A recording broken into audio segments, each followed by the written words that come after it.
अस्सलामुअलैकुम, welcome to the course of database management system lecture 8। आज हम पढ़ने जा रहे हैं डेटाबेस मैनेजमेंट सिस्टम मॉडल्स। इससे पहले कि हम लेक्चर 8 स्टार्ट करें, हम लेक्चर 7 का ओवरव्यू लेते हैं कि हमने लेक्चर 7 में क्या पढ़ा था। हमने लेक्चर 7 में users of database management system पढ़ा था। हमने पढ़ा था कि कौन कौन से यूजर्स हैं जो डेटाबेस को यूज़ कर रहे होते हैं। तो हमने देखा था कि एक यूजर्स एप्लीकेशंस प्रोग्रामर्स और सॉफ्टवेयर इंजीनियर होता है और दूसरा यूज़र जो है वो डेटाबेस एडमिनिस्ट्रेटर होता है। थर्ड यूजर्स तो आपने देखा था एंड यूजर होते हैं जो जस्ट डेटाबेस को यूज़ कर रहे होते हैं। अब ये दो यूजर्स हैं। हो सकता है आप किसी छोटी ऑर्गेनाइजेशंस में हो जहाँ आप कोई एप्लीकेशंस डेवलप करने जा रही हैं, वहाँ पे ये एप्लीकेशंस प्रोग्रामर का या सॉफ्टवेयर इंजीनियर्स का काम है कि उसने डेटाबेस डेवलप करना है। सेकंड डेटाबेस एडमिनिस्ट्रेटर्स है जो डेटाबेस को मैनेज कर रहा होता है। अब आप सोचें कि आपने डेटाबेस को डेवलप करना है। अब डेटाबेस को डेवलप करने से पहले आप उसके अबाउट थोड़ी सी प्लानिंग करेंगे कि मुझे अपना डेटाबेस डेवलप करना है। तो डेटाबेस को डेवलप करने से पहले मैं अपना डाटा जो है वो किस तरह से डेटाबेस में स्टोर करूँगा, या फाइल पे स्टोर करने जा रही हैं तो आप फाइल पे स्टोर करते हुए भी देखेंगे मैंने किस तरह से स्टोर करना है। आप कहेंगे अच्छा एक स्टूडेंट है, उसके कोर्सेज हैं, मैं टेबल की फॉर्म में जो है वो डाटा स्टोर कर लेता हूँ। आप टेबल बना लेंगे, उनके आपस में कोई ना कोई जो है वो कहेंगे अच्छा ये स्टूडेंट इस बिलोंग करता है। तो डेफिनेटली अब कोई ना कोई जो है वो आइडिया आपके माइंड में आएगा और आपके माइंड में आ रहा होगा कि आप डेटाबेस को किस तरह से स्टोर कर रही हैं, फिर आप डेटाबेस को एक्सेस किस तरह से करेंगे, फिर आप डेटाबेस को अपडेट किस तरह से करेंगे अपने फाइल प्रोसेसिंग सिस्टम को यूज़ करते हुए या अपने डेटाबेस मैनेजमेंट सिस्टम को यूज़ करते हुए। तो अपने माइंड में आप कोई ना कोई डिज़ाइन ये ज़रूर सोचें। आपके माइंड में अभी डिज़ाइन आ रहा है कि मैं अपने डाटा को इस तरह से स्टोर करूँगा, इस हायरार्की में स्टोर करूँगा, या इस तरह से टेबल में, ये रिलेशंस में इस तरह से जो है वो स्टोर करूँगा। तो जो आपके डेटाबेस मॉडल्स हैं वो आपका यही डिज़ाइन डिफाइंस करने के लिए यूज़ होते हैं। आपके डेटाबेस का लॉजिकल डिज़ाइन, ये डेफिनेटली लॉजिकल ही है ना कि आप लॉजिकली सोच रही हैं कि आपने डेटाबेस को किस तरह से डिफाइन करना है या आपने अपने डेटाबेस का स्ट्रक्चर किस तरह से रखना है। तो जो डाटा मॉडल्स हैं वो यही दो चीज़ें डिफाइन कर रहे होते हैं, आपका logical design and structure of database. और ये डिफाइन करते हैं कि आपका डाटा जो है वो डेटाबेस में किस तरह से स्टोर होगा, किस तरह से एक्सेस होगा और फिर कैसे आप उसको अपडेट करेंगे या कैसे आप डिलीट करेंगे। क्योंकि आपको डेटाबेस डेवलप करने से पहले कुछ प्लान तो करना है। आपने ये सोचना तो है कि मैंने डेटाबेस को किस तरह से डिफाइन करना है। Thanks to the great man, great peoples, जिन्होंने ऑलरेडी आपको कुछ ना कुछ स्ट्रक्चर्स जो है वो प्रोवाइड कर दी हैं, जिनको यूज़ करते हुए आप अपने डेटाबेस को डिफाइन कर रहे होते हैं एक्सेस करने के लिए, स्टोर करने के लिए और अपडेट करने के लिए। काफ़ी सारे मॉडल्स हैं लेकिन हम जो है वो इन चार्ट्स को पढ़ेंगे जिनमें हायरार्किकल मॉडल है, नेटवर्क मॉडल है, एंटिटी रिलेशनशिप मॉडल है और रिलेशनल मॉडल है। आपका रिलेशनल मॉडल बहुत ज़्यादा यूज़ होने वाला मॉडल है, तो हम वन बाय वन इन सब को देखते हैं। तो फर्स्ट हम पढ़ते हैं हायरार्किकल मॉडल। अब यहाँ भी आपको थोड़ा सा सोचना पड़ेगा। अच्छा तो क्या सोचेंगे, चलिए इतना आप सोच लें, आपके अब्बू जी के बारे में सोच लें। अब आप हैं, आपके अब्बू जी हैं। अब आप एक ह्यूमन के एक ही फादर हैं, एक से ज़्यादा नहीं हो सकते।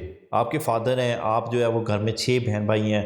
अब आपके 6 बहन भाइयों के एक फादर हैं, सही है। फिर आपके फादर थे, अब आपके फादर जो है ना वो नीचे, फिर आप उनके जो है वो 6-7 बहन भाई हैं, ठीक है, वो एक ट्री है उनके, फिर उनके बच्चे हैं, ठीक है। फिर अब आपके फादर के एक आपके दादा हैं, अब दादा आपके एक हैं, एक ट्री से वो आगे, फिर उनकी जो है वो डिफरेंट 7-8 बच्चे हैं, 10-11 लगा लें, पुराने बाबे 10-11 लगा लें, ठीक है, 10-11 बच्चे हैं। तो अब ये फैमिली ट्री जो बन रही है ये बेसिकली हायरार्किकल है। एक फैमिली ट्री हायरार्की में आती है ना। इट मीन्स आपके बहुत सारे चाइल्ड नोड्स होते हैं और उन चाइल्ड का एक ही पेरेंट होता है, एक ही फादर होता है। तो आपका डाटा जो है वो, जो हायरार्किकल मॉडल में आप अपना डाटा ऑर्गेनाइज करते हो, आप इसी फैमिली ट्री में ऑर्गेनाइज करते हो। आपका हायरार्किकल मॉडल जो है वो जस्ट ट्री लाइक स्ट्रक्चर है जिसमें एक सिंगल रूट है और बाकी जो डाटा है वो उसके साथ लिंक्ड है, ठीक है। रूट डाटा से स्टार्ट होता है आपका डाटा और एक्सपैंड करता है ट्री की तरह से, जिनमें फिर चाइल्ड नोड्स ऐड होते हैं पेरेंट नोड्स के नीचे। मीन्स कि आपकी फैमिली में पहले आपके दादाजी हैं, दादाजी के बाद उनके 7-8 आपके अंकल्स और फिर आपकी जो है वो फुफ्फो वगैरह हैं, ठीक है। फिर आपके फादर, आप हैं, आप बहन भाई हैं। तो आपका हिरार्किकल मॉडल इसी फैमिली स्ट्रक्चर्स में होता है। सो हिरार्किकल मॉडल में आपका डाटा जो है वो ट्री लाइक स्ट्रक्चर्स में ऑर्गेनाइज होता है। उनके दरमियान रिलेशंस जो होता है वो 1 to many रिलेशनशिप होता है। डिफरेंट टाइप्स ऑफ डाटा में 1 to many रिलेशनशिप होता है। मीन्स कि एक फादर है, उनके काफ़ी सारे बच्चे हैं। फॉर एग्जांपल एक कॉलेज में एक डिपार्टमेंट के अंडर काफ़ी सारे कोर्सेज होते हैं। आपका कंप्यूटर साइंस डिपार्टमेंट है तो आपके कंप्यूटर साइंस डिपार्टमेंट में आप कोई एक कोर्स तो नहीं पढ़ रहे, काफ़ी सारे कोर्सेज पढ़ रहे हैं। इसी तरह से एक डिपार्टमेंट में कोई एक टीचर्स तो नहीं है, काफ़ी सारे टीचर्स हैं, काफ़ी सारे लेक्चरार हैं, काफ़ी सारे प्रोफेसर्स हैं। और एक डिपार्टमेंट में काफ़ी सारे स्टूडेंट्स हैं, कोई एक स्टूडेंट तो नहीं है। तो हिरार्किकल मॉडल में डिफरेंट टाइप्स ऑफ डाटा के दरमियान 1 to many का रिलेशनशिप होता है। हिरार्किकल मॉडल IBM ने 1960 में फर्स्ट टाइम डेवलप किया था। और जो पहले DBMS थे, जिन्हें मेन फ्रेम DBMS में, उनमें जो है वो ये हिरार्किकल मॉडल यूज़ किया गया था। तो नेक्स्ट हमारा जो मॉडल है वो नेटवर्क मॉडल है। नेटवर्क मॉडल जो है वो आपके हिरार्किकल मॉडल की एक्सटेंशन है, उसको एक्सटेंड किया गया है। डेफिनेटली आपने डिफरेंट ग्राफ्स तो देखे होंगे।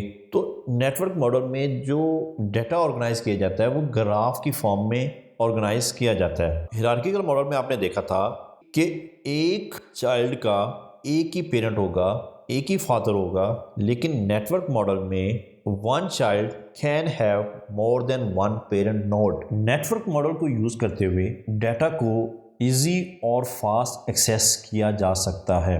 Network model many to many data relationship के लिए यूज होता था। रिलेशनल मॉडल डेवलप होने से पहले नेटवर्क मॉडल काफ़ी यूज होता था। आइए हम नेटवर्क मॉडल जो है वो इस एग्जांपल से समझने की कोशिश करते हैं। देखें एक स्टोर है, स्टोर को हम ग्राफ की सूरत में देखते हैं। स्टोर में कस्टमर्स भी होते हैं, मैनेजर्स भी होते हैं, सेल्समैन भी होते हैं। अब सेल्समैन के अंडर जो है वो आइटम्स और ऑर्डर्स। अब आपके कस्टमर्स के भी ऑर्डर हो सकते हैं, काफ़ी सारे ऑर्डर्स हो सकते हैं, मैनी कस्टमर्स, काफ़ी सारे ऑर्डर्स हो सकते हैं।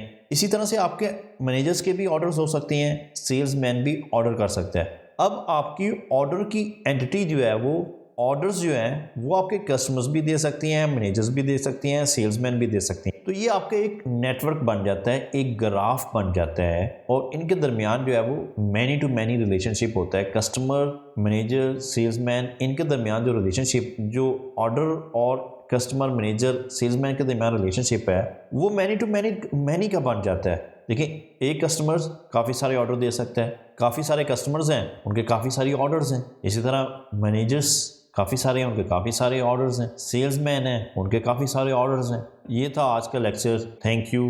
अल्लाह हाफ़िज़।